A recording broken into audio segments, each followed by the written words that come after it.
everybody. Welcome to the Park Mapping Podcast. I'm Bruce. And I'm Harbor. And today's topic, we're going to be talking about the theme park origin of Disney's Hollywood Studios, one of my favorite parks. Yeah. Near and dear to my heart. That's right. Yeah, we're going to kind of get into, all the history behind this park. It surprises me, to think about how much went into just the creation of this park. So we're going to learn a little bit more about that today. Yeah. Had a lot of fun doing all the research, diving into that. And so before we get started, Bruce, tell me about your shirt here. Yeah, so I just got into this new era of Disney T-shirts for like the adult version, right? So, I for a while I had, I was into the band shirts. I still am for whatever reason or whatever. I still have some band shirts, but I started to transition into just like plain T-shirts and whatnot. Yeah. But then I saw that shirt you were wearing the other day with the kind of Madball orange bird shirt, and then I really liked that one. And then I started seeing these Lost Bros shirts on the internet, right? So I found this one, the old monorail with the please stand clear of the please closing stand clear of doors. the doors. I had to get it. I ended up finding another company and bought a couple more T-shirts. But I'm in this new era of like Disney adult park shirts. You're wearing one as well. Yeah, mine's Lost Bros too, and my wife got this for me a couple years ago just because, not so much because I'm a Disney fan, but also just because I'm a Muppets fan. Yeah. So, and this is a movie that we saw when we were dating, like the newer Muppets movie. I think it came out in like 2011, but we watched it when we were dating and like loved it. So I was like, this is perfect. And then, did wear it to Hollywood Studios when I went with my family, and actually had somebody stop and was like, where'd you get that shirt? So, it's weird because I'd never bought park merch as a, like when I'd go as a kid, but then it's kind of cool to find some of these companies who kind of take your like kind of love and fandom of the parks and kind of make something new out of it. So that's what I like about some of those shirts and some of that merch you can find. Yeah, I definitely am digging the vibe. This one spoke to me because it's kind of the old school tattoo look. He's got one that's like another one's like Walt's Tattoo Shop or Studio or something like that. I don't know, that one's pretty cool too. But anyway, I'll probably get a couple more. Yeah, this last time I went to the parks was the first time I bought like officially licensed Disney merch. I had never done it before, and then the last one I bought like one of these like a Norway sweatshirt from Epcot. So but yeah, speaking of Muppets, we'll get into our state of the parks here, and we're going to keep it brief because we've got a lot to go over with Hollywood Studios. But something coming up for Hollywood Studios, we've talked about Rock and Roller Coaster every episode here. So here we go again. Rock and Roller Coaster is going to reopen as Rock and Roller Coaster starring the Muppets on May 26th. So I think that's like the Monday. It's like the Monday or Tuesday after Memorial Day, something like that. That's a really quick turnaround because it closed March 1st as Rock and Roller Coaster starring Aerosmith. But they've also released the track list. And like we talked about last week, Bruce, this is your number one roller coaster at Walt Disney World. So I wanted to get kind of your reaction on these songs. Now, all of them are covers by Dr. Teeth and the Electric Mayhem. But yeah, we've got about 5 songs here. And then it says that they kind of hinted at some bonus tracks. So maybe we'll see some more come out as we get closer to the date. So first one, we've got Song 2 by Blur. I had to look this, like I didn't know it was that song, but it's like the song with the like woohoo, that one. Yeah. I was like, what was your reaction with this one? I thought it was pretty cool. I think it's a very fun song. I think it is a perfect roller coaster song. I think the tempo and just everything about it is. I think I would love to be. That would probably be my number one choice from this list. I agree. Of what to get. I can't remember when they did the promo if it actually had the Muppet version of it. I can't remember because I don't know what the Muppet version sounds like. I don't think they've released any of the actual recordings that are going to be on the ride. They've just given us the list. I saw that they had like a media event where they had Imagineers and influencers and stuff, which, we're like way down on the bottom of that totem pole. Yeah, Didn't get invited to that. I don't know if they even know who we are. Yeah, that's right. And so I think they let them listen to maybe 2 of the songs. Okay. And I think it was this one and the next one.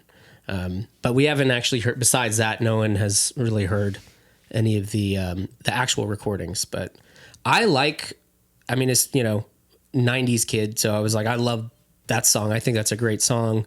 And yeah, I think it's a good fit for the ride and for the Muppets. I feel like that's a kind of a no-brainer type song. It's like the updated Phenomena, Yeah, I got you. Yeah. So it makes sense to me. So that's the first one. And then the second one is Born to Be Wild by Steppenwolf, and this features Camilla the chicken. I don't know. I can't even picture it in my mind. I don't know what that's going to sound like. The closest thing I know that in that Muppet movie they did Forget You by CeeLo Green with Camilla the chicken and a bunch of other chickens. So I can kind of understand how they would get to that.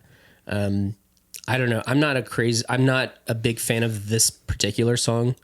And I realized why. It's because at some point, do you remember like Jock Jams? Yeah, oh yeah. Those Jock Jam CDs? Jams, yeah. There was one that had this song on it, and my family's copy that we had in the car would always skip on this song. Oh, no. And it was one of those, how sometimes it skips, but it like is in the correct beat and the correct rhythm, and you don't notice it's skipping. Yeah. So it was like, why is this song like 10 minutes long?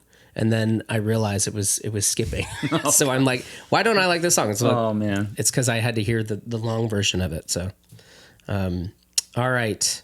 Next one is Love Roller Coaster. This is originally by the Ohio Players, and this is going to feature Jennifer Hudson and Questlove. I like Questlove. I think I love like the roots and his drumming and all that. That's awesome. Yeah. I don't know how I feel about the song in general, but I don't think it's like I don't know. I don't know how I'd feel if I got that song on there. That's a very 70-ish type song. Yeah. It's definitely more kind of disco. Yeah. 70s, like you said, rather than rock and roll. But I get it. Like I understand. And again, it's hard to rate them without hearing them. Right. So I think it could work. We'll just have to wait and see. Yeah. All right. And I had to look this one up of Rock Till You Drop by Def Leppard. It will actually feature Def Leppard on the song. I don't even know that song.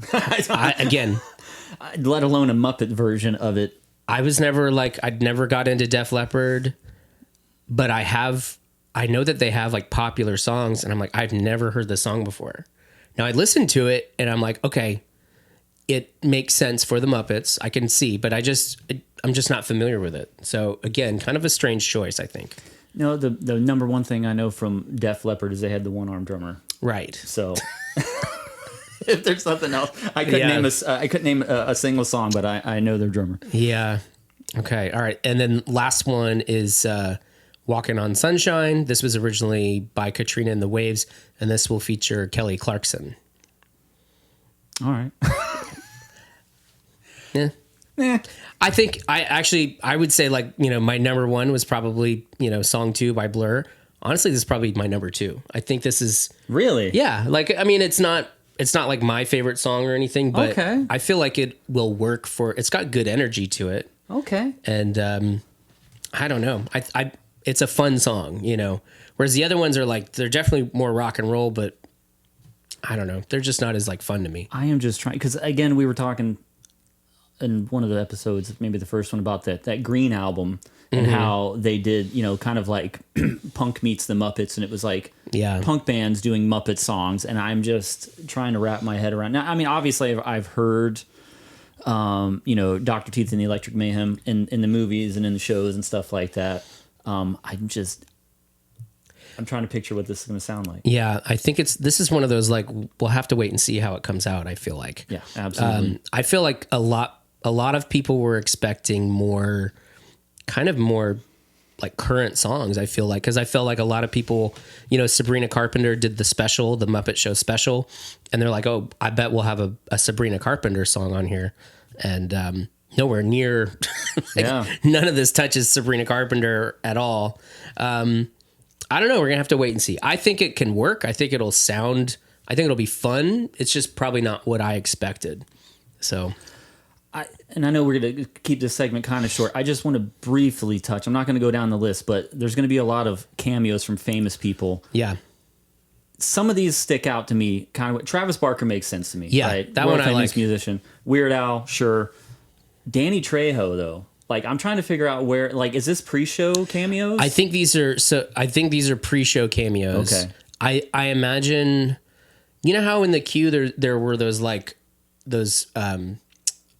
electronic boards that would have like posters on them, like music posters. Okay. I think that those are going to be like videos playing of like. I think the idea is like, Muppet, like the Muppet Show has always had a ton of cameos. All the Muppet movies have had cameos. So I think that's kind of the idea. There's some good ones on here. I think Danny Trejo is kind of cool, honestly. No, I think so too. I'm just trying to figure out how, because again, Travis Barker, Weird Al, musicians, that makes sense. But I mean, then again, you're right.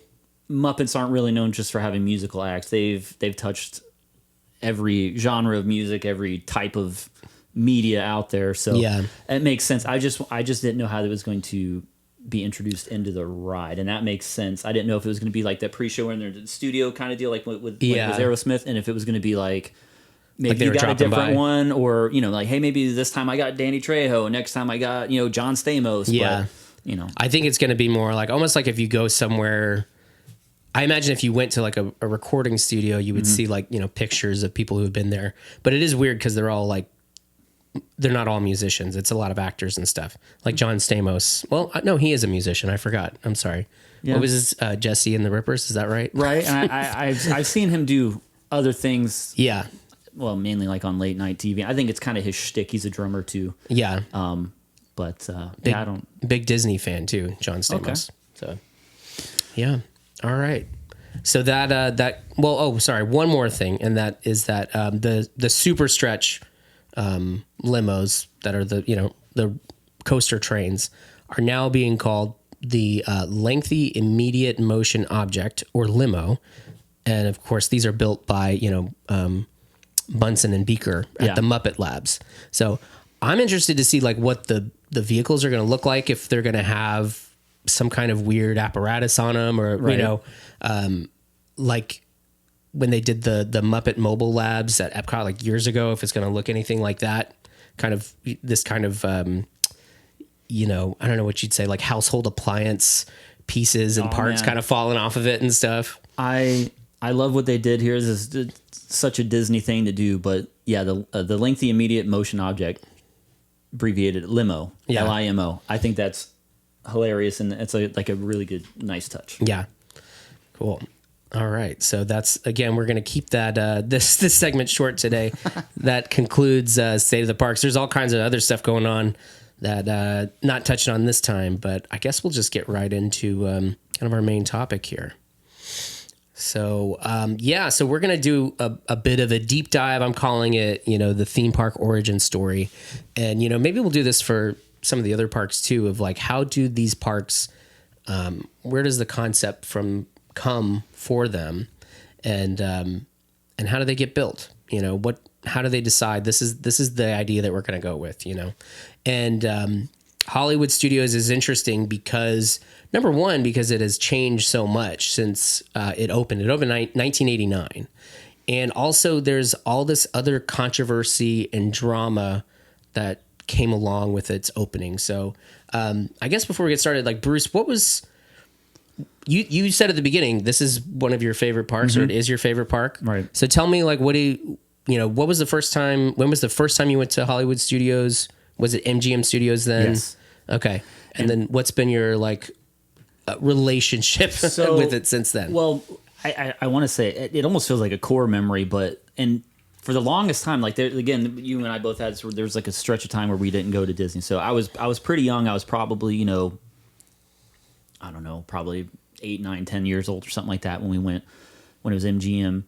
I remember was it called the Backlot Tour? Yeah, something like that. I remember that vividly, and for years after that, I can't remember. I was going around with my wife, and I'm like, I know it's not here anymore, but now I'm like, was that at Universal? And we'll touch on this, the kind of rivalry there.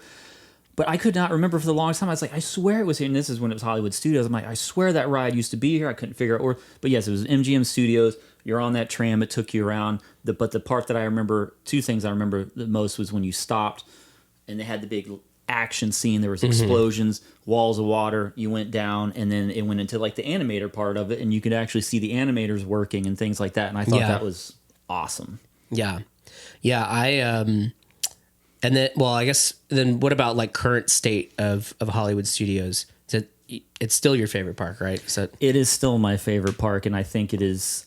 I don't know, the immersion in the, especially when you get into like Galaxy's Edge and stuff like that, Star Wars. And I mean, some of the other parks are getting a lot better with it too. I mean, obviously they're updating Magic Kingdom and things like that, and you got Pandora and all that stuff. But I love the theming there, and I love the Hollywood vibe. Yeah. So yeah, it's so funny. I didn't spend as much time with Hollywood Studios as a kid. I went a few times in the late 90s, and I enjoyed it. I thought it was a lot of fun. I love Tower of Terror, and I am somebody who likes all the behind the scenes stuff, so I enjoyed seeing like the props and things from old movies and stuff that they had there, and the types of experience that showed you how the movies were made. I don't think I ever did the animation side of it, but we'll talk about it in a little bit. I know that animation was huge here at this park. And I also like the Hollywood vibes in the front of the park. I just like the way it feels. But I don't know if it's my favorite park. It's definitely up. Like I love Galaxy's Edge. I love Tower of Terror. There's a lot of great things in this park. It has probably the wonkiest layout of any of the Disney parks. But like I said, like in our first episode, I was a big Universal kid, so it was always hard to like you couldn't go to these parks without comparing them because they were so similar. So I was definitely more of like the Universal side because it had more of like Back to the Future and Jaws and these movies that I was like really familiar with. Whereas MGM was actually more about kind of celebrating the idea of Hollywood. And we'll get a little bit into that. But I always enjoyed it when I went. It just probably wasn't my absolute favorite or anything. But I also grew up with like all the advertisements, and like every time something would open there, I always knew what was going on. It was just for whatever reason we never prioritized that park. But always the history of it fascinates me because it intersects with my other favorite park as a kid, Universal. So, and you want to just get right into it? We'll talk about it. Yeah. So, all right. So, I guess like going into it, I was thinking, Hollywood Studios is kind of at this point is a little bit more of like a grab bag type of park. Like anytime they put something in a park, like let's say like Guardians of the Galaxy, and people are like, Guardians doesn't belong at Epcot. They should have put it at Hollywood Studios. And it's like the same thing with Cars at Magic Kingdom. Like that doesn't belong in Frontierland. That should be at Hollywood. Like anytime it's just, you can put anything in Hollywood Studios because the theme is like movies. Right. So, so yeah, but I think that there's some important things about this park because number one, when Hollywood Studios was opened and then it was Disney MGM Studios, this was really the start of the Disney bubble. This was like the start of, we're taking Disney World from part of your Florida vacation to becoming your whole vacation. Because this was like the third theme park, and everything else that they had offered besides, at that point you had Magic Kingdom and Epcot, and then you had things like River Country and Discovery Island and kind of these little, what do you call? I can't think of the word now. These like extras that you kind of put on to your stay, but this is where their goal was to really get everybody, like we want all of your vacation, not just a little bit of it. So that to me makes it a pretty, unique part of Disney World history. it's the start of the theme park wars, which we're going to talk about between Disney and Universal, seeing this kind of like competition between these two companies. And then, especially in its early days, this was the park where when they had something new, say something like, the park opened right when the Disney Renaissance was starting. Mm-hmm. And it's like, instead of building a ride that would take 4 or 5 years to create, they would get something up in this park like right away. Like that's why you still have today, like the Little Mermaid show, the Beauty and the Beast show. They had like the Aladdin parade there. They had the Toy Story parade. So it was like whatever new thing was hot, it was like, it's going to end up at the studio park. And then even stuff that was like not Disney.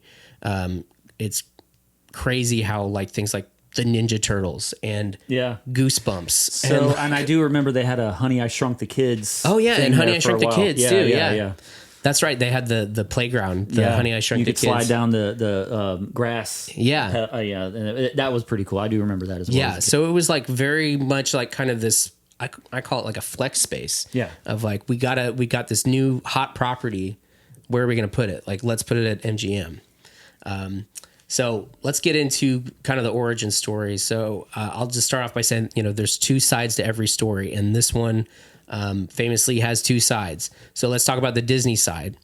The Disney side of how they came up with MGM was that, Imagineers were developing an idea for Epcot, for a new pavilion that was going to be based on movies and TV.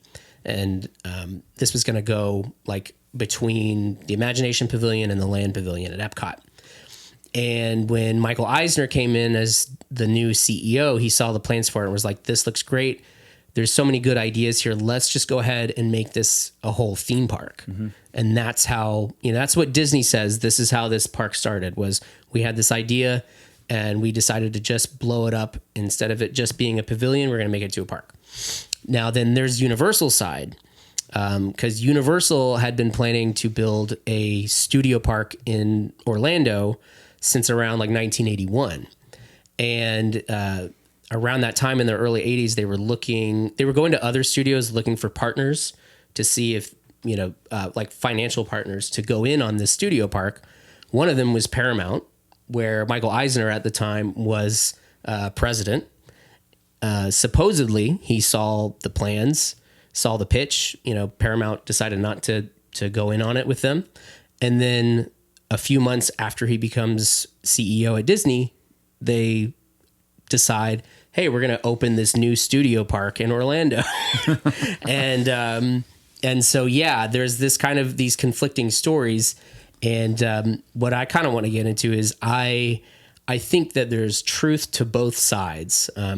So we'll talk a little bit about it. And the main thing here is that you can't, all of this happens because Michael Eisner becomes CEO of Disney. I know that he was like, I feel like he was on TV all the time when we were kids, like in all the Disney specials. Did you ever see any of those or like know anything about him? No, not really. And if you recall the last episode, I don't even remember what he looked like. That was a little bit of an embarrassing moment. My wife was like, how could you not know that was Michael Eisner? And I'm like, I don't have a photographic memory. That's right. Yeah. But no. Yeah. He's, he worked at Paramount, and we'll get into how I just want to get into how he ended up at Disney. So, and honestly, we have to go back to like the death of Walt Disney, which is crazy. But, Walt Disney died in 1966, at the end of 1966. This is a year after they had announced like the Florida project, which would be Disney World.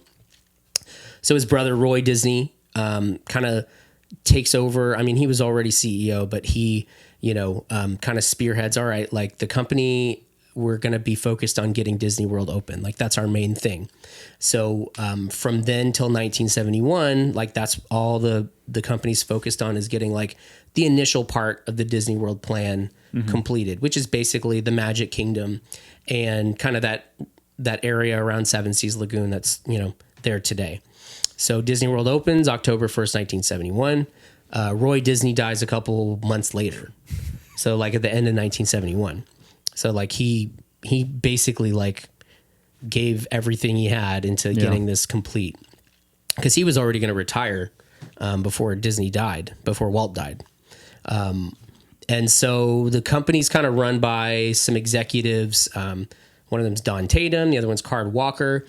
And the big problem is that, like, if you think about Walt Disney, he was a visionary in that he had ideas for things that other people just like couldn't see, you know. Mm-hmm. And Disney World was one of them.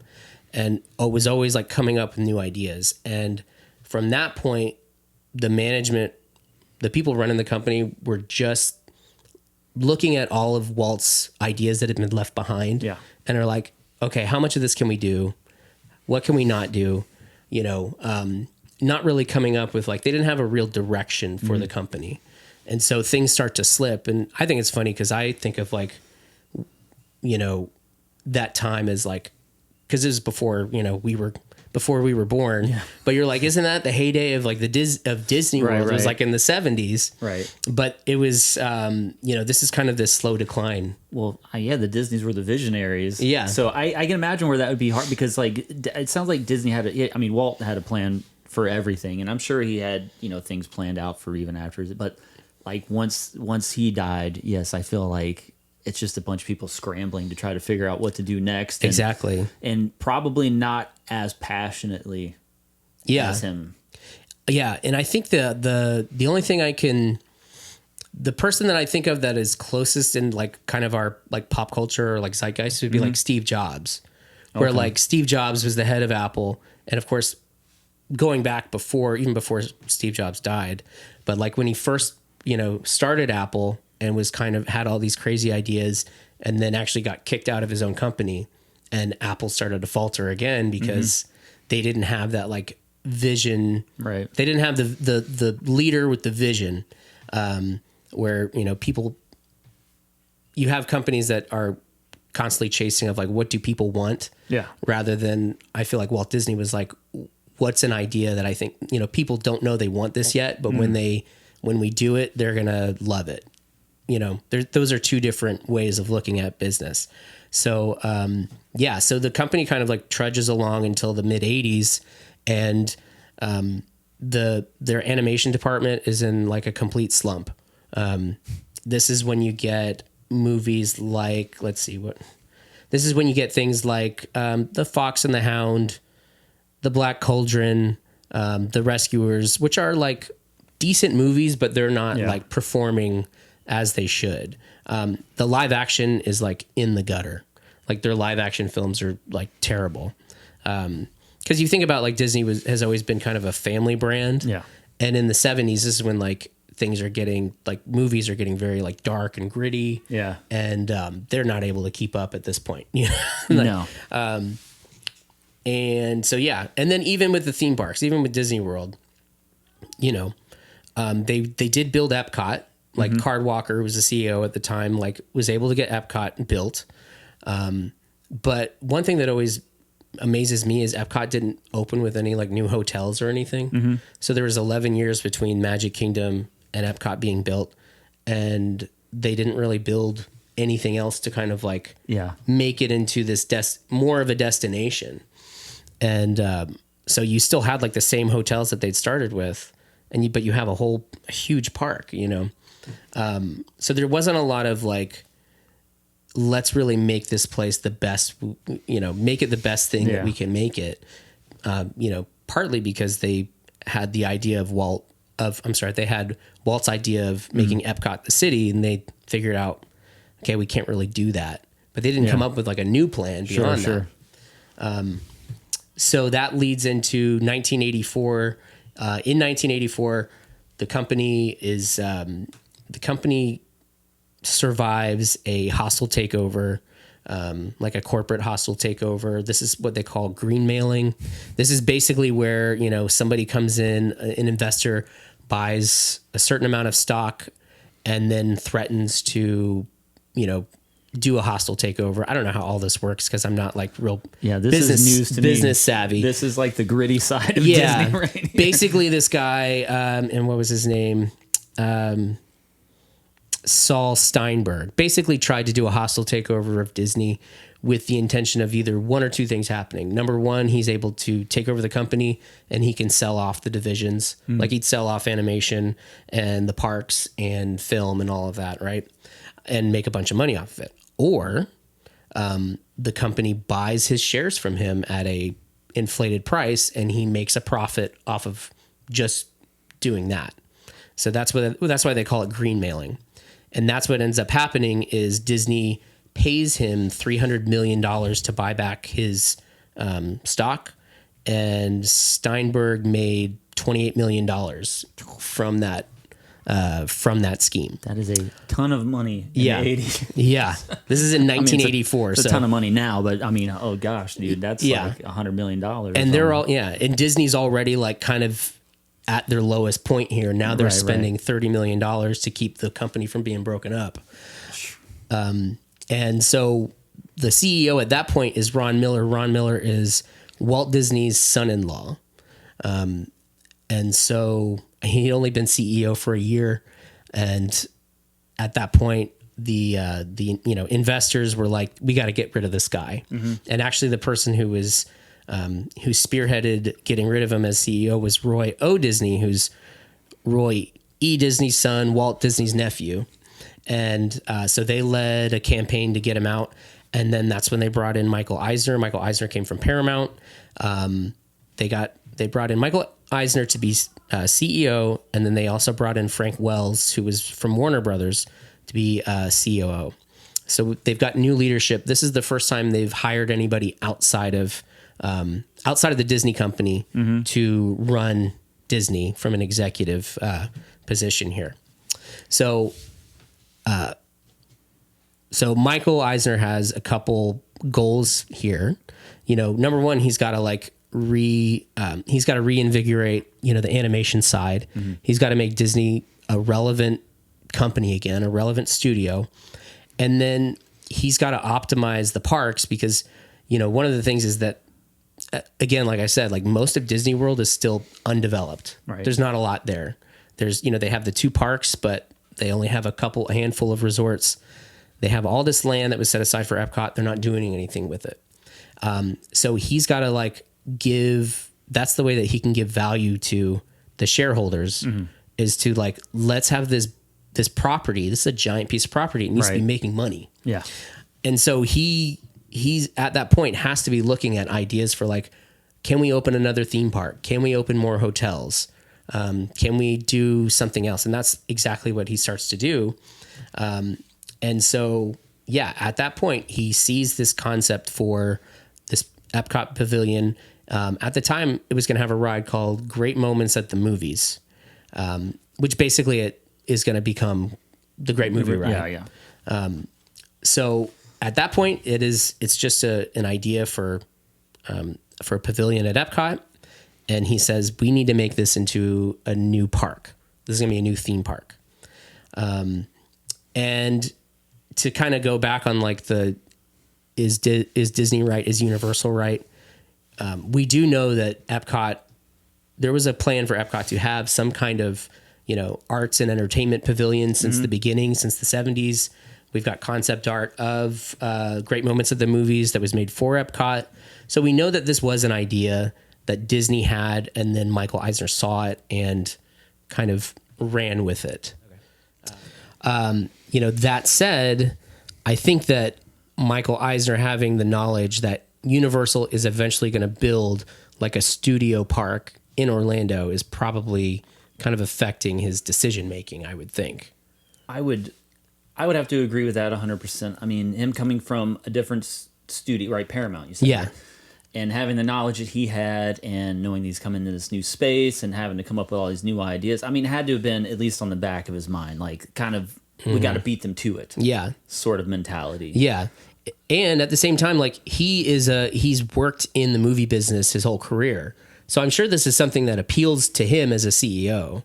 And he's having to think about, he's trying to change the idea of what's running the company from what would Walt do to, what should we do to be a better company. Yeah. So I'm sure he's like, I just got to trust my instincts on this at some point, you know. And it must have been a little bit harder back then too, because now they've acquired ABC and all that. So when you go to Hollywood, you go down to like the commissary and all that stuff area, and you have all the ABC shows and all that stuff, and like none of that really was a thing back then, was it? At that point, and that's the other thing is at that point they don't have a lot of that other IP that they have today. Yeah. And so that's kind of the next thing is like whether or not they're going to build, whether this stays a pavilion at Epcot or whether they build a studio park, they're going to have to license these other things because, again, all of this is built around what became the Great Movie Ride. Right. And all of these are supposed to recreate, these moments from iconic films. Mm-hmm. And how many of those are Disney movies at that point? Not very many. Well, no, because the Great Movie Ride definitely had like that whole gangster scene and everything. And I mean, up to that point, I'm pretty sure Disney did not have any gangster movies, right? And that's the thing is like they tried to make more adult oriented films. Yeah. Shortly before this, I think they started Touchstone Pictures, which was doing more kind of like, it was basically, unbranded as Disney so that they could do things that were, PG or PG-13 type movies.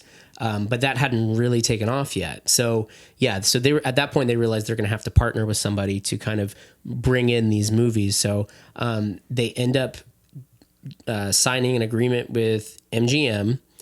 And it ends up, from what it sounds like, it was like a sweetheart deal to the point where I guess the story is like the head of MGM didn't know about the deal until after it was done. Oh, wow. And was like, you gave Disney the rights for how much? But yeah, so Disney had basically theme park rights for different movies in the MGM catalog. So MGM didn't actually like put any money into the park. Right. They didn't finance any of the park. They just gave them the rights. Disney just paid them for the name and to use use their films, theme park rights for their films. Okay. So yeah, and if you think about it, they would have had to done that. They would have had to have done that whether or not it was a park or it was a ride. So that's kind of where we're at. So July 7th, 1985, Disney announces the deal with MGM and that they're going to build this new attraction called the Disney MGM Studio Tour. So it's still kind of this, it's not quite a theme park. It's similar to, what you would probably at that point would experience at Universal Studios Hollywood, mm-hmm. which was a studio tour. Like, Universal had been doing a studio tour in Hollywood that would just take you, it was a tram that would take you around the back lot. And over the years, they had added these like mini show scenes that were kind of like almost like rides in themselves. And they're like, well, we're going to probably do something like that. And so we don't really know. Yeah, at that point, we don't really know. But it's interesting. I found this article from the Orlando Sentinel. And it says, I'm going to read some of it here. It says, in addition to the tour facilities and the sound stages, the Disney project will include an animation building, a backlot of movie streets and sets, mm-hmm. post-production facilities, costume and scenery shops, and a commissary. I think all of those actually did become true. The Disney MGM Studio Tour will consist of a walking tour as well as several rides, including great moments of the movies, and a video theater that will let guests take part in the production of a television show, sound show with 2 stunt theaters, video playground that will complete the tourist portion of the project, retail shops. I didn't put it in here, but then there's a quote from Frank Wells that says that, we could end up building up to 12 sound stages. And what I think is interesting is like they're talking about expanding the studio, not expanding like the park part of it. Right. This is like a studio thing. Like they're, I guess maybe because they're trying to like build up their live action space again, mm-hmm. that like this will be our new like state of the art studio for our filmmaking business. So I mean, I could say when I was there, it was probably in the late I'd say it was after 95. So it was probably about 98 or something like that. I can remember probably when it's around when I went. Yeah. And a lot of those elements were there. You had the backlot. I don't remember a walking tour at all. Yeah. Well, we're going to get into that. But and also, I wonder when Honey, I Shrunk the Kids came out, because obviously I was there. It was around, It was, I think it was 89. 90s? I think it was, I think it was the same year the park opened. Oh. It was around that time. Because I definitely remember getting the Ninja Turtles autograph. Well, no, they couldn't sign anything. It was a stamp. It was a stamp that I got. I remember specifically Leonardo's was like it was a sword. It said Leonardo on it, but they could barely see out of those costumes. The costumes have come a long way, by the way. But no, a lot of these elements are still there. I'm assuming, I don't know if the commissary that's there now is reminiscent of what. Yeah, I don't know. Before. And that's the thing is, I think they were really emphasizing this idea that like we're building a new studio, and then we're going to let the public come see it. Yeah. And like, yes, it's going to have a couple attractions. It's going to have the great movie ride or, great moments of the movies, but it's really about like letting people see behind the scenes. And which is very much what Universal had been doing for 30 years at that point. Yeah. And it's not so much like that anymore. It's kind of odd now when you go, because you still go down the commissary and you have all the ABC shows. It's like just a bunch of advertisements, because there's no like backlot tour, no studio. They got rid of all the crazy stunt shows. They got the Indiana Jones, but they used to have that car stunt show and stuff in the back too. Like all that stuff is gone. And that was because that stunt show was kind of like Indiana Jones too. It's kind of behind the scenes of like, here's how we shoot a movie, and this is like the car stunts in it. Like that's not a thing anymore. Yeah. Yeah, so it's wild, and because we'll kind of talk about what was there, what was planned, and then what ended up being there for opening day. Because the park, it's kind of like Epcot, where it's like the park looks very similar to how it was, especially the front of it. Like Hollywood Boulevard has not changed much, but the substance of the park has changed a lot. I think that part we'll get probably more into that in like part 2. But for this, we'll kind of see where they landed as far as, is this a studio or is this a theme park? Is it both? So according to Bob Weiss, he was the former Imagineering president until I think 2021, and then he was one of the lead Imagineers on the studio tour project. He said the concept did start as like a half-day experience of this idea of like, this will be something that maybe you end your vacation with, or you do it on your, you have a rest day, and then, but maybe in the afternoon or the morning, you want to come check it out and then do something else. So that was how it started. And as they went on, they realized, no, we need to make this into a full day experience. So like, as they're building it, they're coming up with new ideas and trying to get them like fast tracked. Because then actually around this time, in 1986, Universal comes around and says, okay, we are building our park. It's going to open, at the time they said December 1989, which actually I forgot to mention this. In that Orlando Sentinel article, they have a bunch of quotes where it's like, yeah, Universal is stalled on their project. No word of when they're going to do it. And they have all these quotes from these experts of like, I can't imagine Universal going through with this at this point. There's no reason for them to try and start this park. And like, basically everybody's saying like, yeah, Universal, like you're in trouble. There's no way you're going to get this park open. So all of that's going on in the background. Now, a year later, they do say we're going ahead with Universal Studios Florida. So construction begins in 1987. There's a preview guide that comes out around that time, and basically all the things that are going to be at opening day are kind of confirmed from there on out. So at around 2 years out, they're kind of solidified on what's going to be in the park. Now, keep in mind, like Epic Universe is like kind of the newest park to have like opened in Orlando, opened last year. It took them from the time it was announced to when it opened was like 7 years. Yeah. Now, there was like, maybe they would have opened 5 years, but because of COVID, it kind of pushed some things back. But like theme parks take at least 5 years seems like a minimum. Yeah. But like, I'm pretty sure that like development for Animal Kingdom started around when MGM opened. So that would have been like 9 years. So Michael Eisner became CEO in 84. They announced MGM in 85, and then it's opened 4 years later. Like, it's a really crazy, they really built this park super fast. Right. And yeah, so then 88 is actually the production studio. They start to actually produce things at the studio part of the park. some really big hits here, like Ernest Saves Christmas, the Let's Make a Deal TV show, like Splash 2, like the sequel to Splash. So they're not exactly like putting out quality films from this park here yet. I like it. You got the Mickey Mouse Club TV show on here though. So I'm wondering if they continued to film there.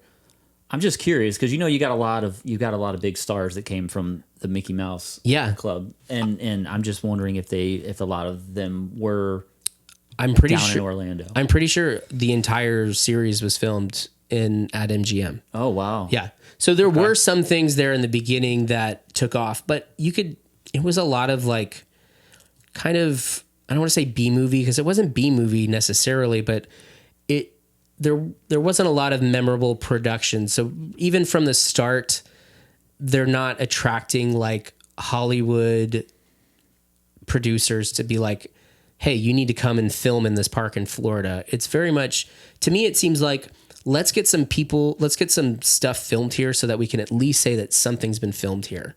So that when people come to this tour, we can go, well, this was filmed here, Now, I love the Ernest movies though. Yeah. That's actually one of the only Ernest movies I've seen bits and pieces of it. And the one that I remember the most is the Halloween one. Ernest Scared Stupid. Oh yeah. That's a good one. Yeah. That's a good one. Yeah. So they are starting to get some things done here. Now, the animation division in Florida, they're doing mostly shorts, but they are doing pieces of the newer feature films that are coming out. So like starting with The Little Mermaid. Mm-hmm. So they are involved in like doing all of those Disney Renaissance movies, like all the Disney movies that we grew up with. Right. Starting with The Little Mermaid, but like Aladdin, The Lion King, all of that. They were doing pieces of it. And then later on they do some features, which we'll get to later.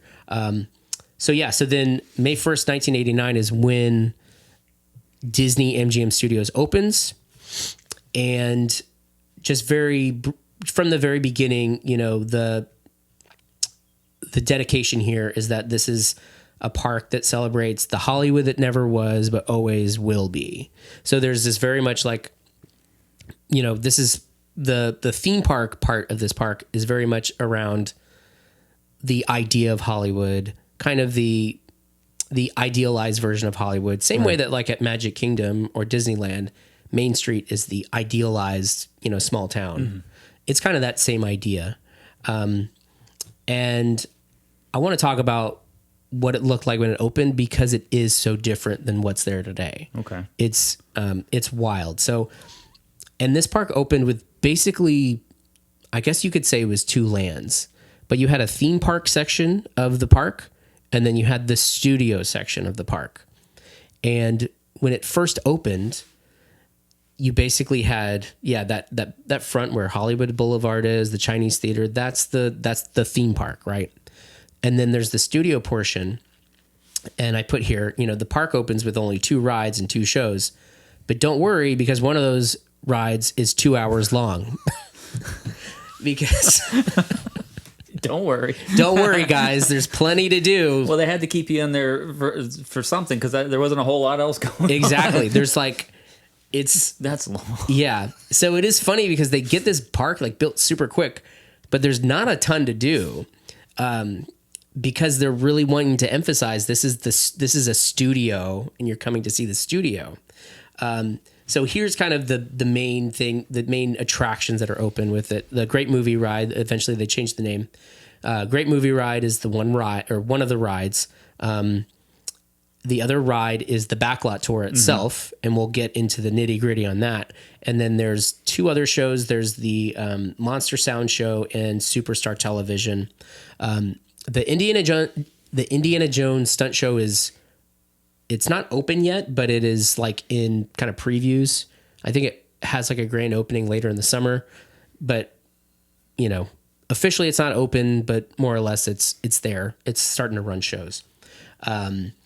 And I guess first we'll just talk about Great Movie Ride, which you got to experience Great Movie Ride, right? Yeah, a couple times. It was actually, we brought, again, my oldest daughter, Mila, one of the first times we went, she was maybe 3 or 4. Completely forgot about the whole shootout, the mob, you know, and she didn't like it. I have it on film. We went on a big vacation with a couple, like 4 families. A bunch of friends went together, and I've got video on my GoPro. I'm sitting there filming, you know, all the gangsters and whatnot, and I pan over, and my wife's holding her. She's on her shoulder just crying. I was like, oh, I felt horrible because I forgot how like intense and loud it was. That's what, I mean, this has to be the first Disney ride with a shootout in it for sure. Yeah. And that's what I think is interesting is, you know, Disney fans a lot talk about the Michael Eisner era. And, you know, I think there's a lot of like looking back at the Michael Eisner era with kind of rose colored glasses at this point, because there was a lot of stuff he did that was not great, but you can definitely see he had like a style, which was a lot edgier than what Disney fans at that point were used to. So one of the things in this ride was, like the gangster shootout. Yeah. And interesting thing about that is you would either, depending on which ride you got, you either had the gangster shootout where one of the gangsters would come and take over your ride vehicle. Yeah. Or it would be the cowboy or like the robber in the Western scene. They would actually rotate it depending on. I didn't know that. Yeah. And so you had like live actors in this show, and but yeah, there's like a shootout. Everyone thinks your tour guide has been shot to death in this alley. Like, it's wild. And then later on, there's a whole other scene with like in this temple where he comes back, but won't get too much into the weeds on Great Movie Ride. But it's like it's an impressive ride. It has really like brand new. I think they were the A1000 animatronics. So like the next generation of animatronics ends up in Great Movie Ride. Has a ton of like, has Casablanca in it, Indiana Jones, bunch of other ones. I can't think of them off the top of my head, but has like a John Wayne animatronic in it. Yeah. Like, it's very, you know, they definitely captured like, and the alien scene's the other one that's like, was freaky too, was the alien scene. So kind of a departure from where Disney was at that point, and I think this is where you start to see Michael Eisner's kind of style here. As he's like, yeah, we'll have a gangster shootout, no problem. Yeah, they'll love it. Yeah. Now let's talk about the studio tour, and I'm going to try to keep it brief because it's long here. And real quick, just one more thing about the theme park area. You know, Hollywood Boulevard, that's like the front of the park. Mm-hmm. That's kind of like the park's main street, you know. One interesting thing I think is cool is that they built, Magic Kingdom, their main street it's everything's built in a smaller scale, right? To kind of give it like the kind of movie set feel. Magic Kingdom's is like 7/8 scale, but Disneyland is 5/8. So it's a little bit smaller, feels a little bit more intimate. With Hollywood Studios, they did that 5/8 scale. So it's a very much smaller, like, it feels more of like a Disneyland kind of feel of, as far as the buildings feel smaller, feels a little bit more intimate. And of course, because at the end is like the Chinese theater. The Chinese theater is like a almost carbon copy of the real one in Hollywood. Yeah. The only thing they changed was the rooftop. They made it taller so that if you think about it, it kind of has that same effect of like, you know, Disneyland has the small scale Main Street and a very small castle. So they kind of went for that same feel. I thought that was interesting from a design point of view. So that's where you would come in. And then if you went to the right there, that's where the studio part of the park started, where and now actually they tore down the arch a couple months ago. But we used to have the arch in front of the courtyard there.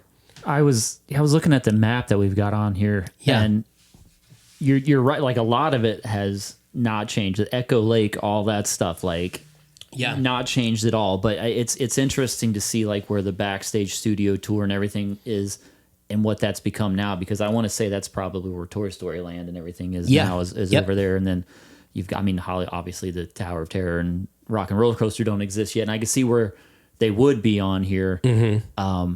It's just really interesting to see this. I'll have to post this somewhere so everyone else can see it too. But I love looking at this and seeing what it was. Yeah. And then being able to visualize what it looks like now and how much it's expanded, and it's crazy. Yeah.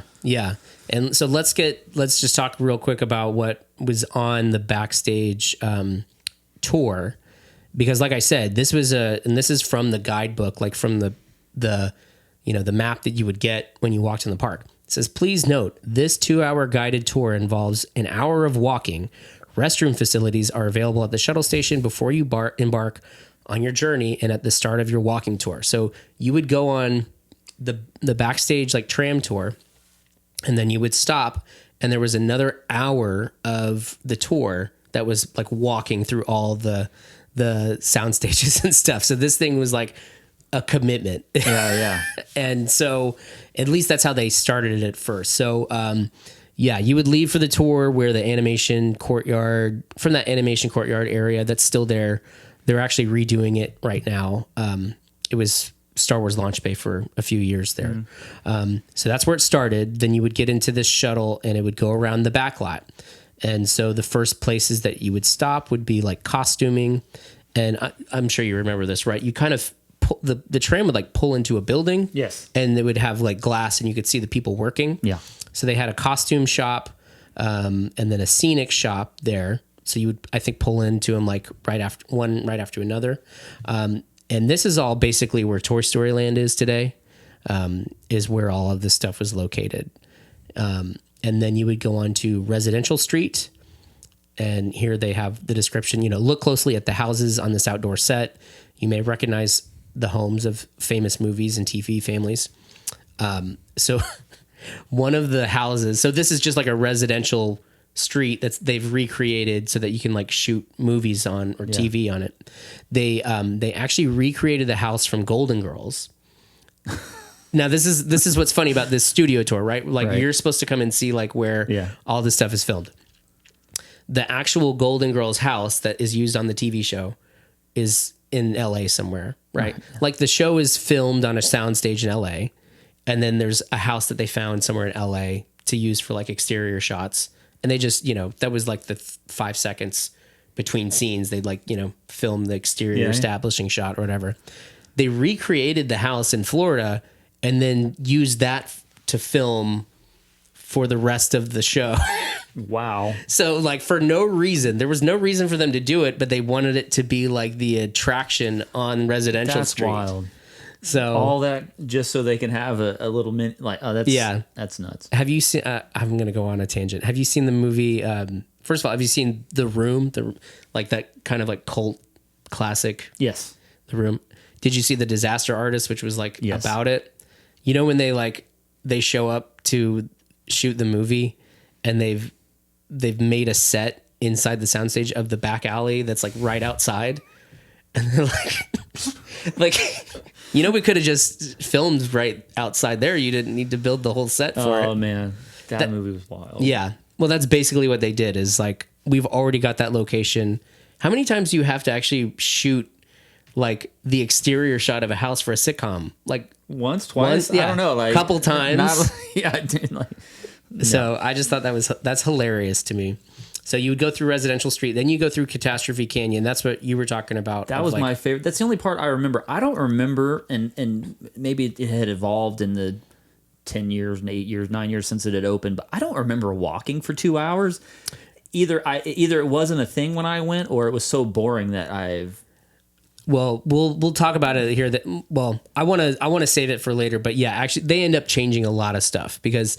Once they open the park, they realize they have to make a lot of adjustments. Right. But originally, Catastrophe Canyon is basically it's a set that looks like a desert canyon, and it is made to feature kind of like special effects for like a disaster movie.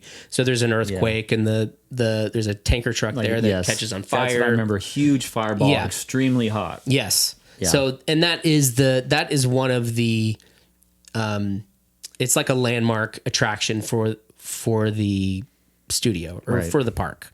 So that's a big draw there.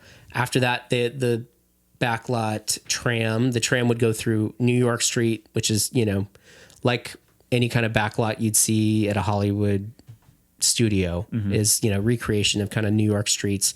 They've got the background painting of like, you know, the New York City skyline at the end of the street. And then from there, this is where and by the way, real quick, this is everything in the New York Street area. Most of Residential Street is now where Galaxy's Edge is today. And actually, if you look at that map, you can see where like there's kind of this catty corner building in New York Street, and that's right in front of where like Muppets Courtyard is, or where Muppets Courtyard was. That's turning into Monstropolis, and where that tunnel is now to start where Galaxy's Edge is. So if you know, all that New York Street area, now all of that is Star Wars Galaxy's Edge. And then some of it is turned into Muppets, which is now going to be Monsters, Inc. So we're moving on our tour, and now we get to the walking portion. And actually, this is, I think they gave everybody like, I don't know if it was like a 15-minute break, and then you had to meet up with your group, or you just like sat or just chilled there, and then when you were ready, went on the walking portion. But they stopped, and there was a quick service restaurant and restrooms and stuff for you to like sit for a little while, and then you would do the walking tour. So you really had to be like a movie enthusiast to like really enjoy this. You'd have to be like a huge nerd, which I am a huge nerd, so I would have appreciated this part. But I think the other thing that what would happen is like, people would leave, you know, there's people with strollers and stuff or like wheelchairs, and they'd leave them at the front of where they got off. And then they would try to like walk back into the park from here. And they're like, where's my stroller? Where's all my, like, they were in a completely different area. So, so it was like a big deal. They had to like tell people like, no, you got to walk through the tour to get back to your thing. You know, stroller parking wasn't what it is today. Yeah. The stroller parking is ridiculous now, but anyways, so after that, they went to, this is where the water effects tank was. They had the special effects tank. You remember that part? No. I remember this, where they would do like, they had like a miniature boat in this tank, and they'd show you how they used miniatures to film things for, you know, like disaster type movies. And then they had and then they had a recreation of like a wheelhouse for a boat, and they'd put a volunteer in there from the audience, and what do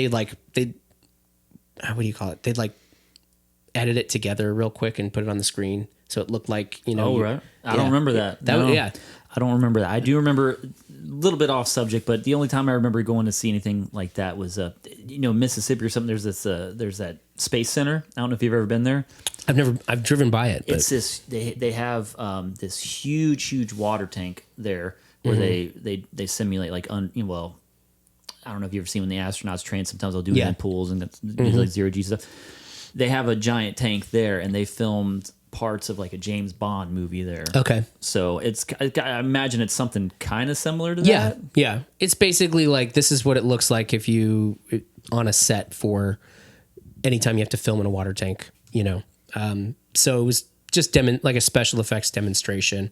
Then you went into another building that was the special effects workshop and shooting stage, kind of similar premise there. And I think at the beginning they had like the giant bee from Honey, I Shrunk the Kids and the giant ant. So they kind of showed you how that worked, and, you know, how they would film that in front of a blue screen and, you know, whatever. So that was that cool. Yeah.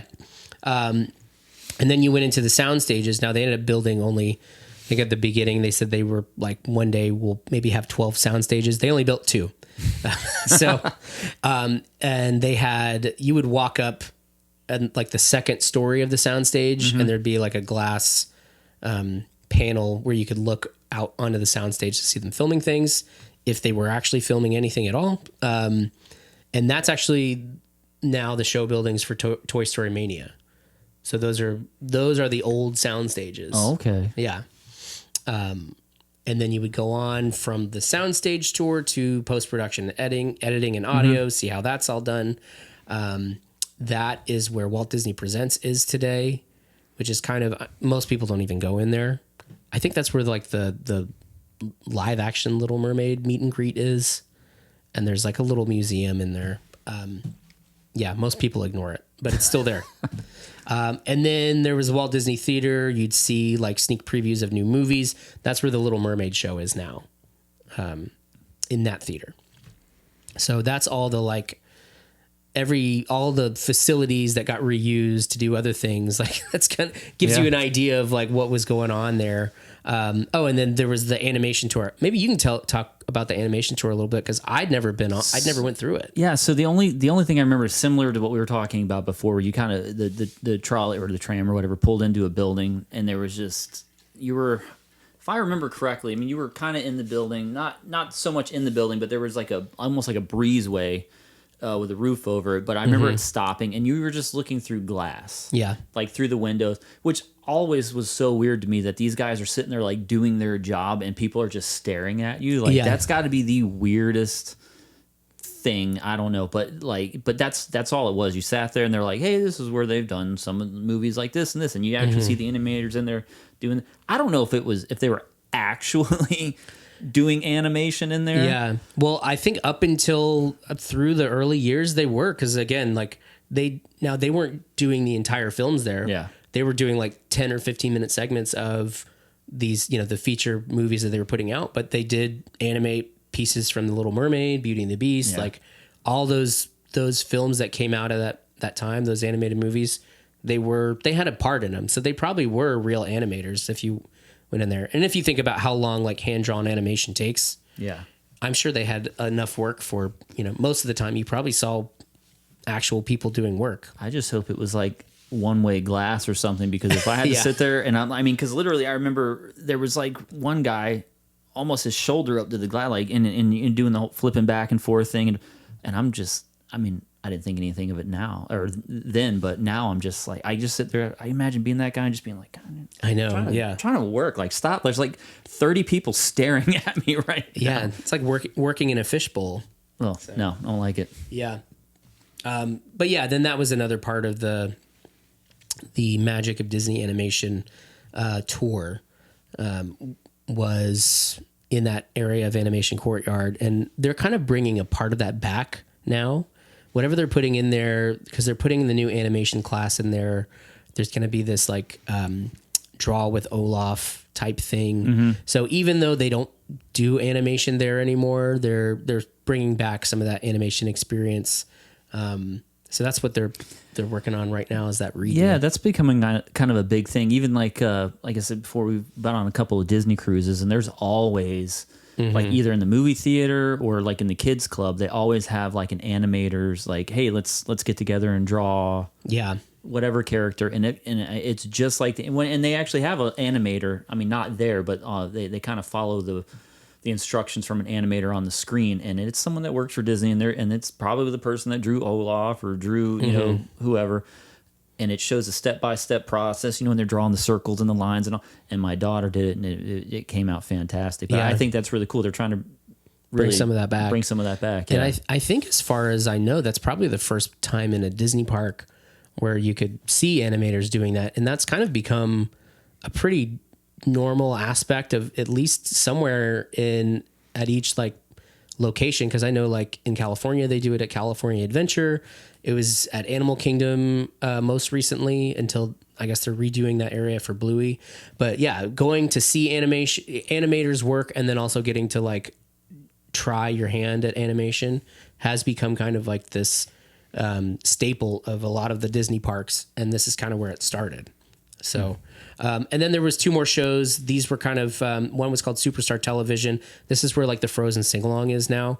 And audience members were picked to be in basically like pickup shots of popular TV shows. So they had like a recreation of the set from Cheers, and you would sit on one corner of it, and like they would well, I don't even know if it was digitally at that time, but they would like add you into the scene with like Ted Danson and stuff. That's awesome. Yeah. So it was kind of like here's how we do like kind of, A-roll and B-roll on a TV show. Okay. And then there was Monster Sound Show. And I know you were talking earlier about like a couple shows ago about the Drew Carey experience.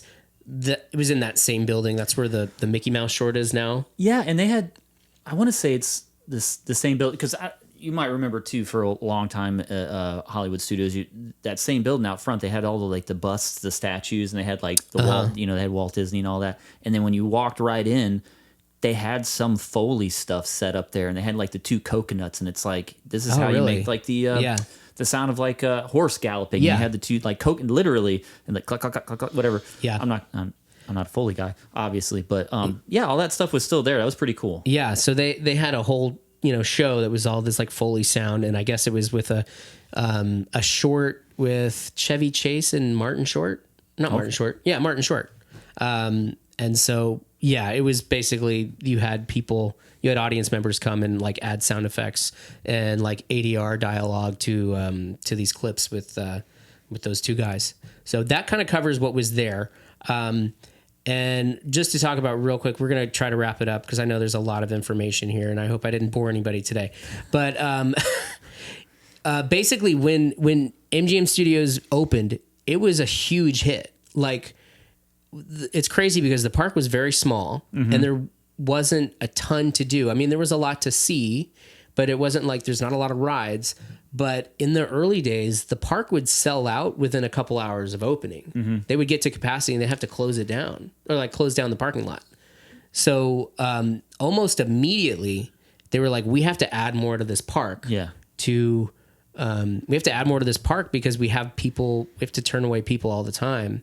And so that's when, you start to get plans for things like Sunset Boulevard and, Tower of Terror. One of the things they did, so the whole New York Street area, the first time I'd gone to MGM, you could walk all around New York Street, and actually there, the Muppets, Muppet Vision 3D was right there, like part of New York Street. When it first opened, that was just part of the backlot tour, so you couldn't walk in there. Like you couldn't walk through most of the park that's there today. And it was like, there was this very small area that was like the theme park. And so they realized very quickly, like we've got to let's at least have people walk around the New York backlot so they can kind of look at it because there just wasn't a lot of space for people to move around. Yeah. So one thing I think about in this is this wasn't like a super kid friendly park. And so you had Magic Kingdom, you've got Epcot, which I don't know how kid friendly that was then either, but it was more adult oriented too. I imagine that this was definitely those parks where your dad was like, we're going to MGM, and the kids are like, no, I don't want to go. And he's like, no, you're going to learn something today. Yeah. You know what I mean? Like that, like, I think the parents were probably, especially movie buffs and stuff, really wanted to go. I can't imagine, like, I went and I remember things from it, but I don't think it was ever on the forefront of me. Like, Dad, can we go to MGM? Yeah, and that's what I want to talk about next time is how there's this idea of like, well, is this a studio or a theme park? Because they have to start making decisions about, okay, like the walking tour. Eventually, they made those things separate. Of like, there's the tram tour and the walking tour. They separated them because there was people didn't want to just do the edutainment stuff, the like educational kind of behind the scenes stuff. They wanted to do other things. And actually we'll talk about next time how even the fact that they had a theme park where they're supposed to be filming stuff kept them from actually working as a full studio. So like the residential area, they found out, oh, no one wants to film at the residential area, like the residential street, because the Catastrophe Canyon is like going off every 5 minutes. Oh yeah. Like ruining their sound. No, so I could totally see that ruining. Yeah. Now I just want to, before we close, I want to talk about, go back to this idea of like, did Michael Eisner steal this idea from Universal? And I kind of come to the conclusion of like, yes and no, because like he probably saw these plans when he was at Paramount that Universal had for their Florida park. But it had been public knowledge for a while that they were planning to build a park that was very similar to what they had in Hollywood for a while. So it's like everybody knew it was in the pipeline. And, we don't know what was in the plans, but it was probably, again, at that point, they said it's going to be very similar to our Hollywood tour. So, and what Disney MGM became was very close to what like Universal Studios Hollywood was, except kind of with that Disney touch and something like the Great Movie Ride and animation. So those two things were very much like Disney. That was all of Disney's idea for sure. But I just want to go through the list of like everything that was offered that had something very similar at Universal. So real quick, the tram tour, Universal Studios Florida did open with a tram tour. It didn't last very long, but they also had a tram tour. Catastrophe Canyon was very, very similar to the Earthquake ride at Universal, like almost same idea, just different location. New York Street, Universal has a New York backlot area. The special effects workshop and shooting stage, the Earthquake pre-show was like basically the same thing, like putting people in front of blue screen and like all of that. The soundstage tour, the tour of the sound stages, like Nickelodeon Studios was there for a long time. It was exactly the same thing, like getting to see like these, production areas. Superstar Television, again, a lot of those same like elements that was in the Earthquake pre-show and in Alfred Hitchcock Art of Making Movies. Monster Sound Show, almost exactly like the Murder, She Wrote Mystery Theater. I never saw the Monster Sound Show, but I did do the Murder, She Wrote one at Universal. Exactly the same. Yeah. Like Foley sound show, you have somebody like with like heels walking on concrete or whatever, like doing all that. Exactly the same. Indiana Jones stunt show. They had the Wild Wild West stunt show. Not exactly the same. Obviously, Disney was able to, get Indiana Jones from Lucasfilm. Universal was not. I'll say this. I'll get into this in a minute. Hollywood Boulevard. They both have both parks have a Hollywood Boulevard section that is also, and it's also themed to like the heyday of Hollywood, like 1930s, 1940s. So, very similar parks. Did he steal stuff? I don't know about stealing, if it's out there in the open for him to see. Ripped off, probably. Like a lot of it, probably ripped off from Universal. So, yeah. I mean, Universal definitely had the IP, right, going into this. I mean, they had they had Jaws and they had King Kong and they had all that good stuff. So, I mean, they're like the same, but totally different. Yeah, that was the difference, was like Universal had, like you said, they had all the intellectual property to use for their parks. And at that point, Disney didn't have, they really only had animation at that point. Well, yeah, they had to borrow from MGM to even make anything. Yeah. One more thing I want to talk about, because again, like I am more the Universal, when I was a kid, I was more the Universal fan. So I want to talk about briefly why the Universal Studios park did end up getting built, because at some point they were like, we don't know about this. Like we can't, they couldn't find a financial partner to do it with, for one. And also they're like, Disney's going to beat us to the punch. Like, why should we even bother? So, but that changes in the mid 80s, and there's a couple of reasons. Almost all of them have to do with Disney. So first of all, in 86, Universal Studios Hollywood opens the King Kong Encounter as part of the tram tour. And this part of the tour has this 30-foot King Kong animatronic. And it basically, like, you go onto a set that looks like New York City. It attacks the tram. Very cool. And that King Kong animatronic was built by Disney Imagineer Bob Gurr. He was one of the original Imagineers. Yeah. It's the one who, like, he designed the monorail, designed the Autopia cars, the Doom buggies. Like, he's the one who got this. He was retired at that point, kind of working for himself, and did this for Universal. When they're working on it, Steven Spielberg, he worked on the Universal lot because Amblin had offices at Universal. So he saw the Kong animatronic, was like, this is amazing. This looks awesome. And actually went to Universal and convinced them, like, hire me as your creative consultant for your parks, because I think we could do something really cool. And so Steven Spielberg's now working for Universal as like their creative consultant for whatever park they're going to build. Around that time, George Lucas invites him to see a preview of the Star Tours ride that's going to open at Disneyland. Yeah. And of course, Spielberg tells George Lucas, like, this is great. This is so cool. Because again, this is like the first simulator ride really that's ever been, built like at a Disney park or whatever. And so George Lucas tells him, like, it's too bad you're working with Universal, because Universal could never do a ride like this. And Spielberg takes that personally and goes back to Universal and says, we've got to do something as good or better than Star Tours with Back to the Future. And those two things, the Kong animatronic, like the Kong show at Hollywood, and Steven Spielberg wanting to do Back to the Future, the ride. Those are the two things that like are the catalyst for Universal Studios Florida getting built. And I think about like, had George Lucas not invited Steven Spielberg to see Star Tours, or even had he not like been snarky to Spielberg, there wouldn't have been a Universal Studios. Very interesting to think about. I just learned, I didn't even know about the Steven Spielberg thing until reading about this. Yeah. I don't know. I don't, and in this the sad thing was I've only been to Universal like twice. Yeah.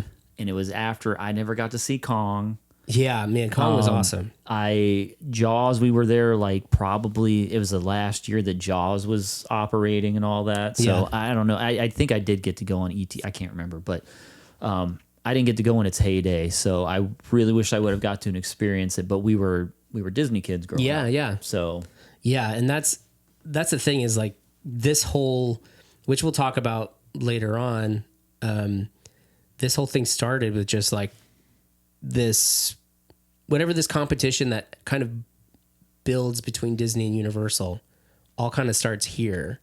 And there's people who are on like the Disney side and people who are on the Universal side, or like people who are big time Disney fans are like, I'll never go to Universal, or, whatever it is, vice versa.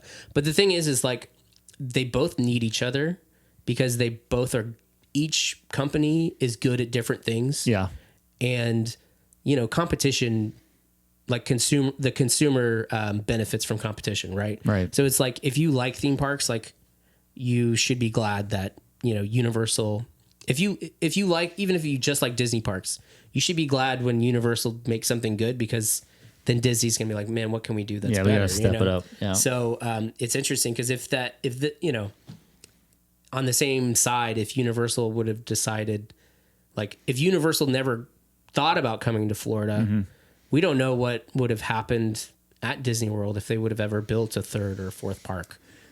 And I mean, it's a game changer now that Disney's buying up everything, right? So they've got more and more to play with owning everything Star Wars now, and just I mean, all these mergers they've got, and it's just up until the last like probably, I don't even know how many years, like, Universal just had more to work with, I think. And so Disney's nipping at their heels now with the intellectual property and stuff like that. So I think that it's just going to keep getting better and better on the Disney side. Yeah.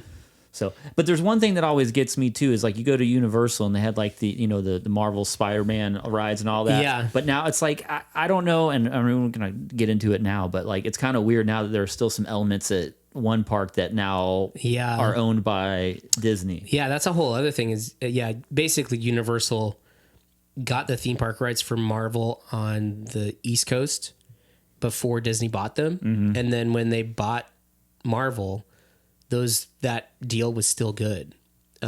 So that's why like at Disneyland, they have an Avengers like land. And the only reason we have like Guardians of the Galaxy is because they didn't put a Guardians of the Galaxy ride or show or anything at Universal before they bought Marvel. So now that's like one of the characters they can use in Florida. So it's complicated. We can get into that sometime, but yeah. And I guess, I know there's a lot of stuff to cover, but another thing, if we continue on this path, is I do want to talk about how we went from MGM to Hollywood Studios.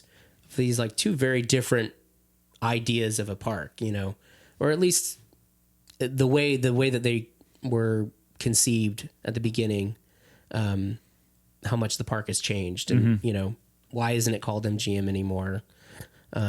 Why did they stop making TV and movies there, or an animation? So all right, well, hey, a lot to cover. That was a lot, man. I hope that wasn't too much. I have learned a lot. I thought it was very interesting. I believe this is what we call what is it, info dumping? Dumping. Yeah. This was definitely a deep dive. We knew this was coming. Yeah.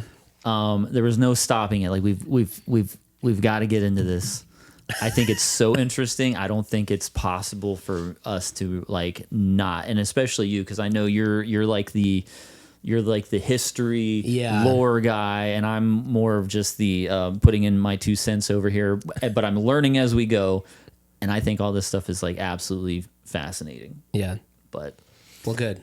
Well, yeah. Hope you enjoyed it. I enjoyed it. Anyway, but yeah, no. Hey, everyone, thanks for tuning in. Been a great episode. Don't forget to check us out on YouTube, Spotify, Apple Podcasts, Instagram at Park Mapping. That's right. Yeah, I've been posting some of the clips of the shows too, and I'll probably keep doing that. And if you want the 1 minute version of this, hopefully I'll find a way to do that. Yeah, we'll do some cliff notes. But definitely give us a like and subscribe on YouTube, and check us out on all those other platforms. All right, thanks.